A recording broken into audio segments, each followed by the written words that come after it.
Hello, you're on Public Spot. I'm George. Welcome to another episode on exploring layers of handling level one. Today's episode involves setting up a better way of managing the infrastructure that I use in this series using Terragrunt. And so if this series and my channel lines up with your interest, hit the subscribe button and join me in the journey of learning by doing. So, start coding.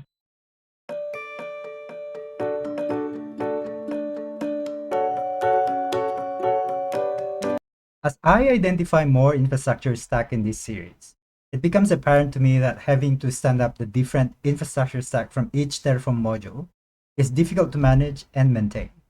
And so on this episode, I will show how I leverage on Terragrunt to manage the infrastructure stack that I've set up so far.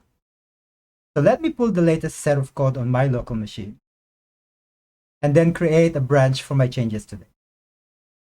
I also need to set up Terragrunt in this repository, so I'll run these asdf commands.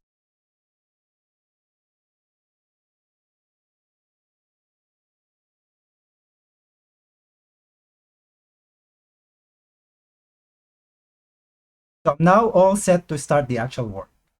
I have two modules so far that I used to set up the infrastructure for this series.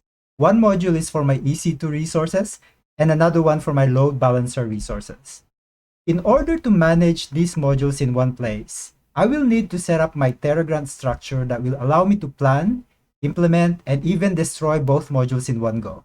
I will manage my Terragrunt configuration files separately. So firstly, I'll create a Terragrunt directory in the root of my repository. And then I'll create two child directories to match the modules that I have already set up. So I'll create one for EC2 and another one for load balancer.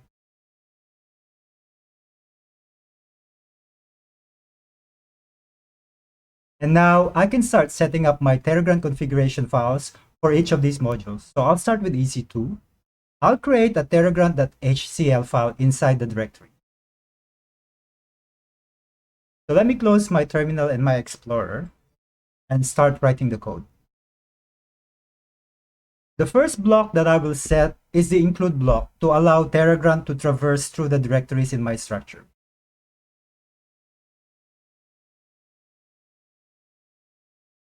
I also need to set up Terraform block that will point to my EC2 Terraform module. The source property in this block is a relative path to where my Terraform code for the EC2 resources are. So if I open my Explorer, the source property is in fact pointing to this directory. That's all I need to set up for my EC2. And now for my load balancer Terraform modules, I'll use exactly the same set of Terragrunt blocks as what I've set in here for my EC2 resources. So I'm going to copy this and then create a terragrunt.hcl file inside the lb directory and then paste the blocks, except that this time my Terraform source will be pointing to my load balancer Terraform modules. So I need to change the source from EC2 to LB, which is actually pointing to this directory. When I set up my load balancer resources, I've set subtle dependency to EC2 resources. If you remember from the previous episode, I used my EC2 instance ID as the target for my load balancer setup. I used data reference to establish this dependency. Now that I'm setting this up with Terragrunt, I need to make some adjustments to my Terraform code to be able to stand up the entire infrastructure stack in one go. So I'll go back to my EC2 Terraform module, and I will update my outputs.tf and add instance ID.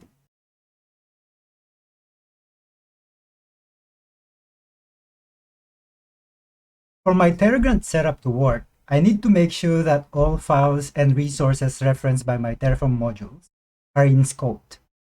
When I set up my EC2 resources, I have configuration files that are referenced by my Terraform code.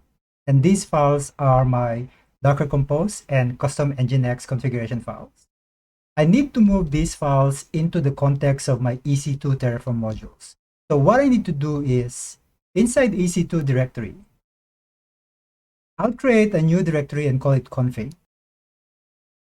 And I need to move these two configuration files, which are sitting in the root of my repository, into this new directory. With these changes, I also need to update the way these configuration files are referenced inside my code. And in the EC2 Terraform module, in data.tf, I need to update the path reference to the template files and point these to the new directory. In my earlier change, I updated the output on my EC2 Terraform module to render the instance ID of the EC2 resource. I will then go to my load balancer Terraform module and modify the way my code pulls out the instance ID of my EC2 resource. And so in my variables.tf, and I'll define a new variable for the instance ID. And then on my main.tf, I will update the target ID on my target group attachment to use this new variable instead of a data reference. So let me open my main.tf. So in this block, I'll update the target ID property. And because I no longer need the data reference for my instance, I will remove this from my data.tf. And to finish up my Terragrunt setup, I'll head back to my load balancer Terragrunt configuration. And then I'll add a new block called dependency, and I'm going to call it EC2. I will set the config path property of this block to point it to the directory where my EC2 Terragrunt config file is. With my previous change on my load balancer Terraform code, I have added a new required input variable. And so I need to update my Terragrunt config file with an inputs block and set a value for this variable. From my previous change to EC2 Terraform module, I have added instance ID as an output. So this means I can use this output as an input to my load balancer module. What I will do to derive this input is to use reference to the dependency block that I defined earlier, which is right here. I will use dependency.ec2 and then .outputs, which indicate that I'm referencing all outputs of my EC2 Terraform module, and then .instance ID, which is the actual output field that I'm interested in. When I run Terragrunt commands like init, validate, or plan, the instance ID is not defined yet. And so I need to mock up the value of the instance ID. So back to my dependency block, I will add mock_outputs property and set the temporary value for my instance ID. The final step that I need to do is to create Terragrunt configuration file inside my Terragrunt directory. This file will contain common configuration entries that I want to apply to both my EC2 and LB resource.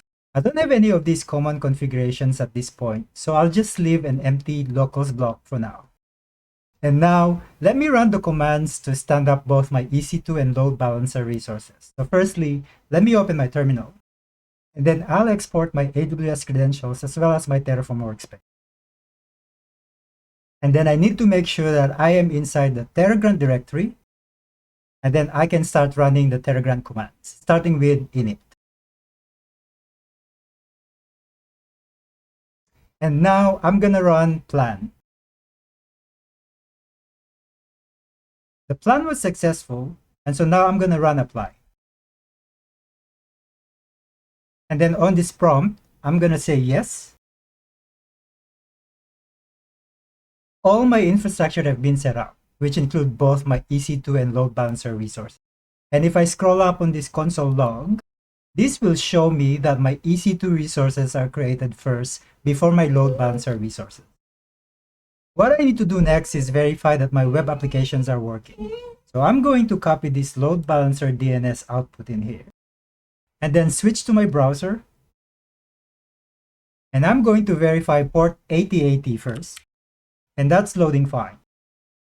8081, that's also loading fine. And lastly, port 8082. They're all loading fine.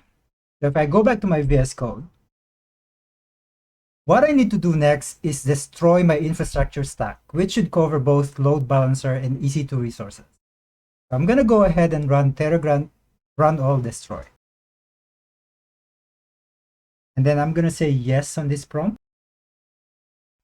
My infrastructure stack have been destroyed. And if I scroll through this console log, it will tell me that the load balancer resources were destroyed before my EC2 resources, which is what's expected given the dependency that I've set between my load balancer and EC2 resources.